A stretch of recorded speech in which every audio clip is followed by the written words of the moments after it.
William Morris Hughes, usually known as Billy Hughes, lived from September 1862 to October 1952 and served as the seventh Prime Minister of Australia from 1915 to 1923.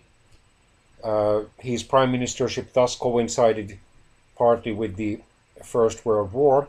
However, he influenced national politics during several decades. He was a member of the federal parliament from 1901 all the way until his death, the only Australian parliamentarian at the federal level to have served for over 50 years. He represented 6 political parties during his career, leading 5 of them, outlasting 4 and being expelled from 3. He was born in London, England, United Kingdom, to Welsh parents, immigrated to Australia at the age of 22 and became involved in the fledgling Labour movement.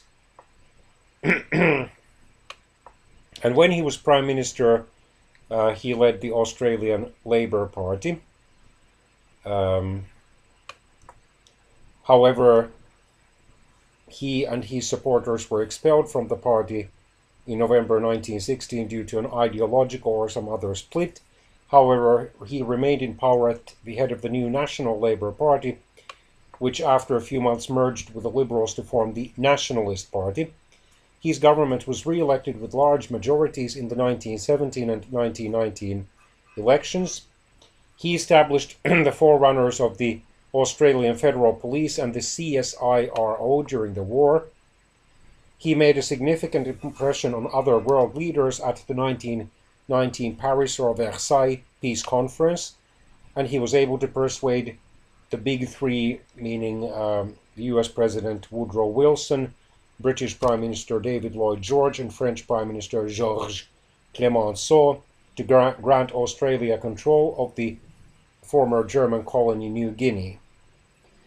At the 1922 federal parliamentary elections, the Nationalists lost their majority in Parliament and had to form a coalition with the Country Party.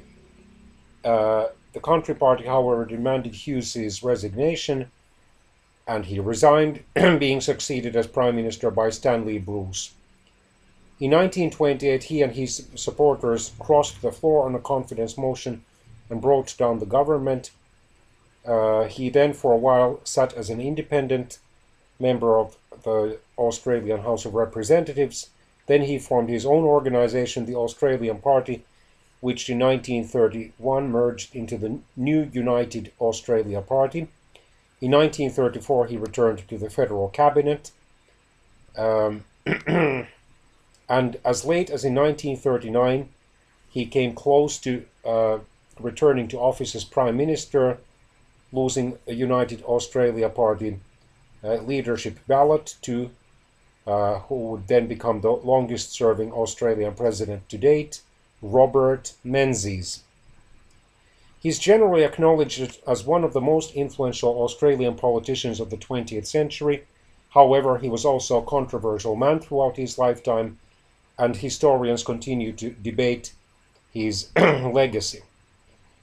He had strong views. He also often expressed himself in a way that offended others, and he frequently made political enemies, often from within his own parties, note the plural. Hughes' opponents accused him of being a too authoritarian and populist leader and a too sectarian leader as well.